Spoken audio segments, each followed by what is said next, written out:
first thing we need to understand about English sentences is what a verb is and what a verb isn't. That is, we have to be able to identify the verb in the sentence, otherwise we can't really talk about anything else that's going on in the sentence. So if I were to present you with a sentence like this, thinking about the contested election, Sandor felt a sense of growing dread. And if I were to ask you to identify what the verb or verbs are here, I can almost guarantee, if I were to ask a group of people what they think the verbs are, that some people would identify that, some people would identify that, growing, some people would look at contested, say that sounds like a verb, somebody would say felt, some people might say sense, I sense a problem, that sounds like a verb. Okay, now, one of the reasons, because there's a lot of errors here if people did identify those things as verbs.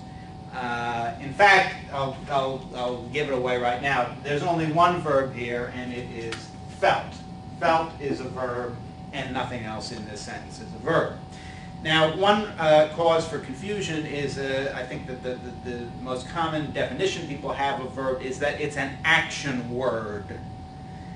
And people would look at, say, contested and say, well, there's a lot of action there. Contested, I can see that there's some action there. Feeling, felt, well, that's some action, but actually contested seems to have more action than felt. I mean, felt, that's kind of, how much action is there? Well, this is just not a very good definition of verb. It's an action word. It would make a lot more sense to say a verb is something with a subject. And that's the main point I want to make, that verbs have subjects. Subjects are what make them verbs. There are no verbs without subjects. There are no subjects without verbs. And a subject and a verb can always stand together as a mini sentence. They could be a sentence. So Sandor is the subject of felt. Who did the feeling? Sandor did the feeling. Sandor felt. Now there are no other subject-verb combinations in this sentence. Well, you might say, well, thinking. Thinking. Who's doing the thinking? Sandor's doing the thinking. Isn't that a subject-verb combination? But you can't say Sandor thinking. That's not English. Sandor thinking. What is Sandor doing? Sandor thinking. That's not English. Now Sandor is thinking. If that were a sentence, then indeed the verb is 2 words long there, and it is thinking.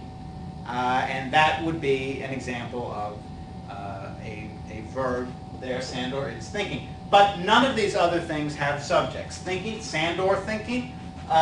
Contested, who contested the election? The sentence doesn't even say. We don't hear who the subject of contested is. This is not a verb. Growing. Again, what is growing? Sandor growing? Dread growing? Dread growing. This is, again, it's not English. So, keep in mind that a verb is something with a subject. That is what makes it a verb.